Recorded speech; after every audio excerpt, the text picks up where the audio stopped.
Tes résultats actuels sont le reflet exact de ce que tu répètes au quotidien. Ça, c'est une phrase qui m'a profondément marquée parce qu'elle résume à elle seule le concept d'un livre qui montre comment les petites choses, les petites actions répétées finissent toujours par créer des résultats extraordinaires. Ce livre, c'est L'effet cumulé et on va en parler aujourd'hui. Je pensais pas qu'un livre pouvait à ce point me remettre les idées en place. Je l'ai lu il y a un peu plus d'un an et pour être honnête, j'ai pris la plus grosse claque de ma vie. Et aujourd'hui, j'avais envie de te partager les 8 choses les plus importantes que j'en ai retenues, des choses simples, mais si tu les appliques, ça peut littéralement créer des résultats extraordinaires dans ta vie de manière générale, mais surtout dans ton business. Si tu ne me connais pas, bienvenue sur ma chaîne. Moi, c'est Fanny, aka Grace Fanny pour celles qui me connaissent d'Instagram. Et ça fait un petit peu plus de 2 ans que j'accompagne les femmes entrepreneurs à attirer leurs clients naturellement grâce à leur contenu organique. La première chose fondamentale que j'ai comprise avec ce livre, c'est que rien ne change d'un coup, du jour au lendemain. On croit souvent que c'est les grosses actions qui vont faire la différence, alors qu'en réalité, c'est les micro-actions répétées jour après jour. Chaque décision compte beaucoup plus que ce que tu l'imagines parce que justement, elle passe presque inaperçue dans ton quotidien. C'est exactement pour ça que la plupart des gens échouent, ils arrêtent avant même que ça commence à fonctionner. On vit dans un monde où on veut tout de suite, on veut faire quelque chose aujourd'hui et avoir des résultats dans 3 jours, sauf que l'effet cumulé, il fonctionne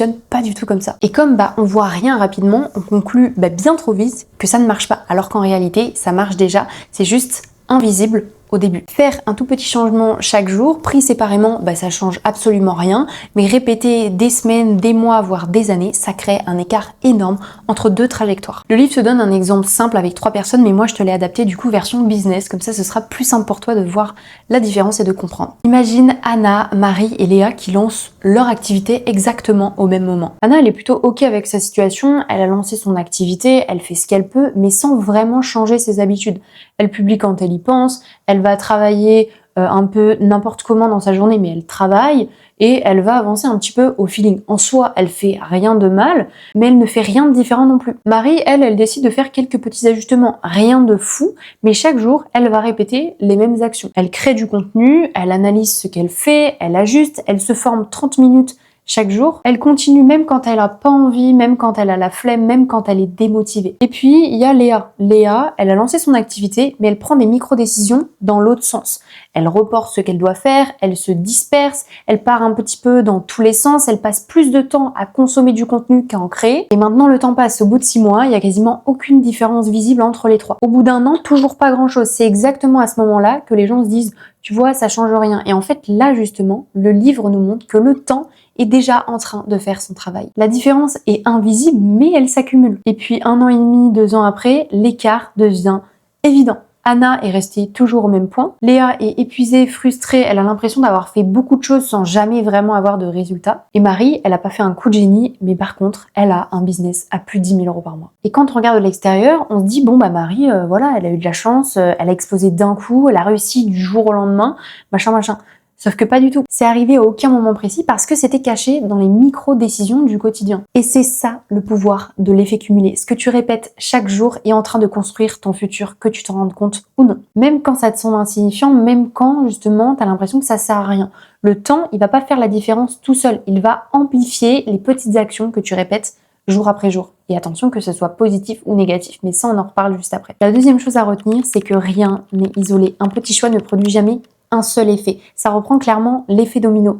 Il entraîne toujours un autre, puis encore un autre. Et c'est exactement comme ça qu'une situation finit par être complètement différente sans qu'on ait l'impression d'avoir changé grand-chose. Au début, tu vois rien, pendant longtemps, il n'y a aucune différence visible. Et puis avec le recul, tu te demandes comment tout a pu changer autant. Parce que ce ne sont pas les gros changements qui transforment une trajectoire, ce sont des micro-ajustements répétés qui déclenchent des réactions en chaîne. Et attention justement, parce que ce mécanisme, comme je te disais juste avant, il fonctionne dans les 2 sens, autant positif que négatif. Soit ça peut t'élever, te donner de meilleurs résultats, t'aider à exceller, etc. Soit carrément, ça peut te tirer vers le bas. Reprenons du coup l'exemple des 3 femmes que je t'ai donné juste avant.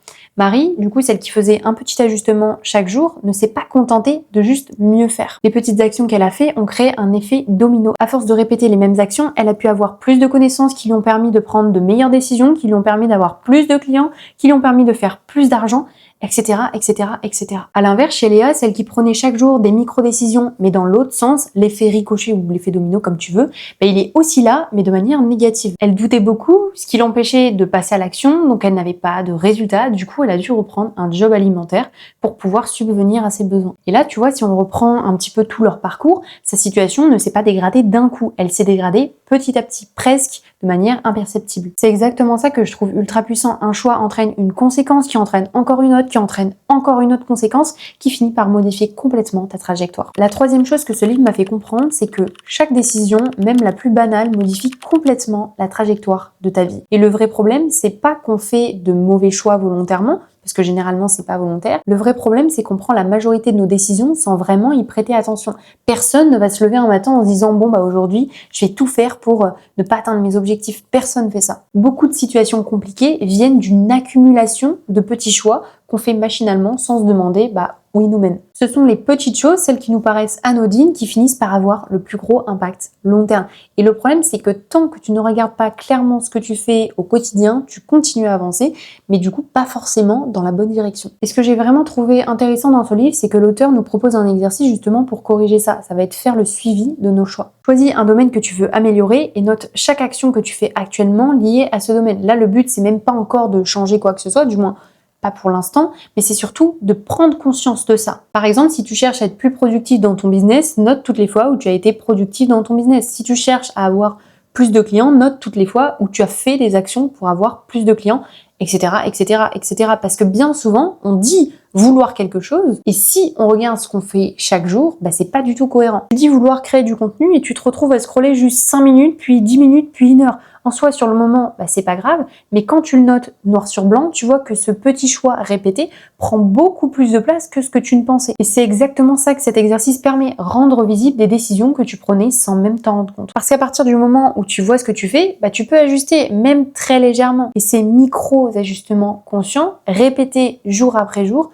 vont changer totalement ta trajectoire. Et c'est comme ça que tu arrêtes de subir tes habitudes et que l'effet cumulé commence à travailler pour toi et pas contre toi. La quatrième chose que j'ai retenue de ce livre, et je pense qui est l'une des plus importantes, c'est la notion de responsabilité. Si tu prends 100% de ta responsabilité, tu récupères 100% de ton pouvoir. Et attention, ça veut pas dire que tout est ta faute, hein. Non, absolument pas. Ça veut juste dire que tu arrêtes de te placer en position de victime de ce qui t'arrive. Parce que tant que tu expliques la situation par l'extérieur, les circonstances, les autres, le timing, la chance, il manque ceci ou cela, en fait, tu te places toi-même dans une position où tu n'as plus aucun levier. Tu acceptes juste la situation telle qu'elle est. Pas consciemment, mais dans les faits, tu n'agis plus pour la transformer, tu fais juste avec. Et le livre, il insiste sur un truc que je trouve hyper important. À partir du moment où tu rejettes la responsabilité à l'extérieur, tu rejettes aussi ta capacité à changer les choses. À l'inverse, le jour où tu acceptes la situation actuelle et le résultat de tes choix passés, de tes actions et de tes non-actions aussi,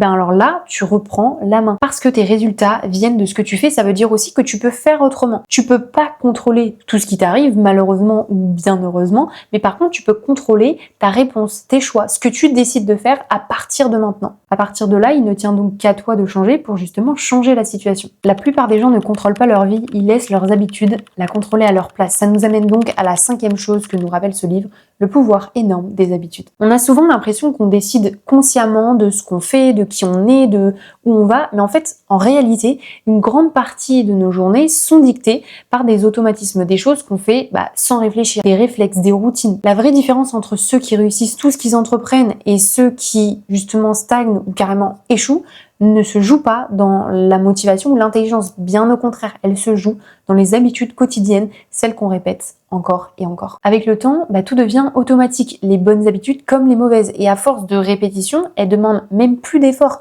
Ça s'installe, ça devient automatique et c'est juste normal. C'est exactement en fait pour ça que c'est dangereux, parce que si tu choisis pas consciemment tes habitudes, elles vont se créer toutes seules, mais pas forcément dans le bon sens. Nous sommes ce que nous faisons de manière répétée. Cette phrase, elle m'a aussi bien marquée dans ce livre.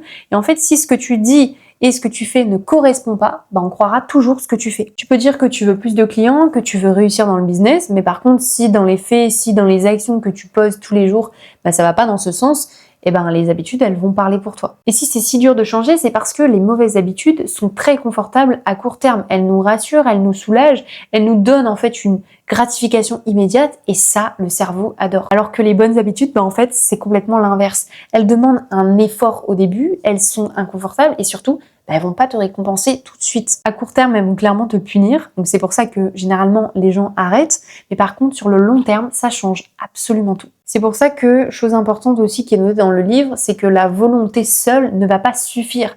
C'est bien de vouloir, mais ça ne suffit pas. Donc c'est pour ça que tu dois utiliser le pouvoir du pourquoi. Pour tenir dans le temps, si tu veux, une habitude doit être reliée à quelque chose de plus fort, à un désir profond, à une vision, à un pourquoi. Tu dois avoir une raison suffisamment forte pour justement dépasser l'inconfort du début des nouvelles habitudes. Mais là, c'est à toi de creuser de ce côté-là. Tu veux que ta vie ou ton business prenne une nouvelle direction, tu peux pas te contenter d'empiler les nouvelles habitudes par-dessus les anciennes, tu dois d'abord les supprimer. Parce que tant que certaines habitudes te tirent vers le bas, elles viennent automatiquement saboter tout ce que tu mets en place. Ça, clairement, c'est le serpent qui se mord la queue. Et c'est souvent pour ça que les gens ont l'impression de faire des efforts pour rien, parce qu'ils essaient d'avancer, mais ils gardent exactement les mêmes comportements qui les ralentissent. Donc pour supprimer ces mauvaises habitudes, tu dois désamorcer le système qui entretient cette habitude.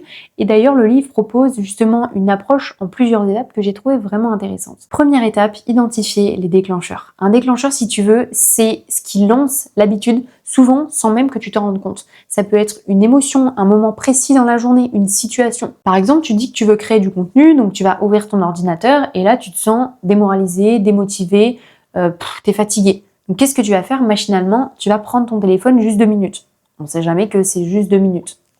Le déclencheur, ça va pas être le téléphone, c'est le moment, l'émotion, l'état en fait dans lequel tu étais à ce moment-là. Et tant que tu n'identifies pas ça, tu continues de répéter cette habitude automatiquement. Deuxième étape, nettoyer ton environnement. Ton environnement influence ton comportement bien plus que ta volonté. En fait, si ton téléphone est à côté de toi quand tu travailles, si tes notifications ne sont pas coupées, si tout est fait en fait pour t'attirer ailleurs, tu vas finir par céder même avec les meilleures intentions, la meilleure volonté du monde. Nettoyer l'environnement, ça veut juste dire enlever ce qui facilite l'habitude, pas lutter contre elle, mais juste la rendre un petit peu moins accessible. Troisième étape, remplacer l'habitude par une option moins nocive. On ne supprime jamais une habitude sans la remplacer. Parce qu'une habitude répond toujours à un besoin. Si tu enlèves quelque chose sans proposer d'alternative, ton cerveau, il va chercher à combler le vide et du coup, à revenir à l'ancienne habitude. Prends l'exemple du coup que je viens de te donner juste avant avec le téléphone, le fait de vouloir le prendre pour scroller juste 2 minutes.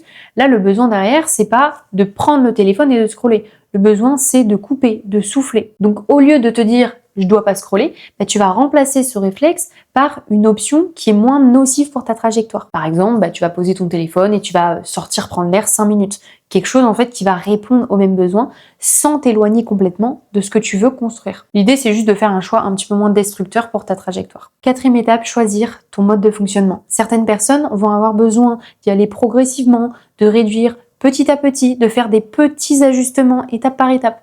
Mais par contre, tu as d'autres personnes qui ont besoin de couper net. Parce que faire un peu va les maintenir dans l'ancien schéma. Moi, personnellement, je suis un petit peu comme ça. Mais ça, c'est propre à chacun. L'important, c'est pas la méthode, c'est juste de choisir celle qui te permet de tenir dans le temps. Tu veux que l'effet cumulé commence à travailler pour toi, tu dois d'abord arrêter de nourrir ce qui travaille contre toi. Et une fois que tu as fait de la place, là seulement, tu pourras commencer à mettre en place de bonnes habitudes. Tes choix, tes attitudes, tes décisions, tes habitudes ne viennent pas de nulle part. Ils sont influencés en permanence, souvent sans même que tu t'en rendes compte. On aime croire qu'on agit de façon rationnelle, consciente et volontaire, mais en réalité, une grande partie de ce qu'on fait chaque jour est façonnée par ce qui nous entoure. Et comme l'effet cumulé repose sur la répétition, ce qui t'influence au quotidien va forcément influencer ta trajectoire. Le livre nous explique du coup qu'on est influencé par 3 grandes forces. La première force, c'est l'influence interne. Autrement dit, ce dont tu nourris ton cerveau. Le cerveau, c'est comme un récipient. Il va absorber tout ce que tu lui donnes. Les contenus que tu consommes, les conversations que tu écoutes, les pensées qui tournent en boucle dans ta tête. Et lui, il est programmé pour assurer ta survie. Donc, il va naturellement être attiré par ce qui est anxiogène, négatif, dramatique. Et plus tu t'exposes à ça, plus ce que tu consommes influence directement ta manière de penser, ta manière de réagir, ta manière de prendre des décisions, ton niveau d'énergie, ta capacité à passer à l'action. En fait, ça influence clairement toute ta vie. La deuxième force, c'est les associations, les personnes avec lesquelles tu passes le plus de temps. Je pense que tu l'as déjà entendu, mais tu es la moyenne des 5 personnes que tu fréquentes le plus. Parce que leurs habitudes, leurs conversations, leurs croyances deviennent progressivement ta norme, ton normal à toi. Ce que ces personnes trouvent acceptable, ce qu'elles trouvent possible ou impossible, ce qu'elles font au quotidien, finira toujours par t'influencer. Par exemple, si autour de toi, parler d'argent, c'est tabou, eh ben, tu vas inconsciemment éviter le sujet parce que parler d'argent, c'est tabou. Si, par exemple, ton entourage voit le fait d'entreprendre comme quelque chose de risqué, de dangereux, eh ben, même si au début tu étais convaincu par ce que tu faisais, bah, tu vas commencer à douter. Si autour de toi les conversations tournent autour de ce qui va pas, des problèmes, de la négativité, quoi, bah en fait tu vas finir par faire exactement pareil.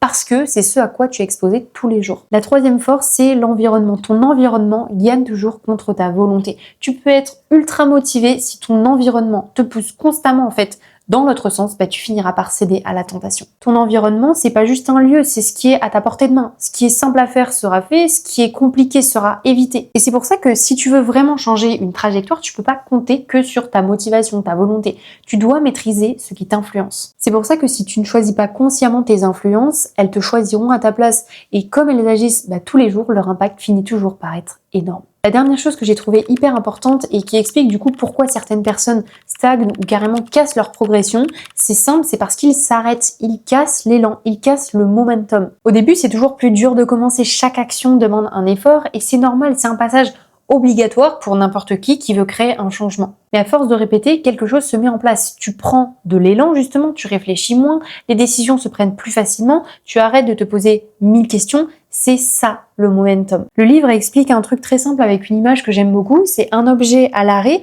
aura beaucoup plus besoin d'énergie pour se mettre en mouvement. En fait, tu vois, là, ma main, ça va être toutes les actions que tu vas devoir faire pour le mettre en mouvement. Mais par contre, un objet en mouvement aura beaucoup plus tendance à continuer. Et à partir du moment où tu as cet élan, par pitié, ne t'arrête surtout pas parce que commencer, s'arrêter, recommencer, ça te demande une énergie colossale. Chaque fois que tu casses ton rythme, tu dois fournir à nouveau un énorme effort juste pour te remettre en mouvement. Et plus tu répètes ce schéma, plus redémarrer devient difficile. C'est exactement pour ça que l'effet cumulé a besoin d'une chose avant tout, la continuité. Une fois que tu as créé l'élan, le plus important, c'est pas de faire plus, du moins pas que, c'est de ne pas le rompre. Et pour ça, tu dois juste faire.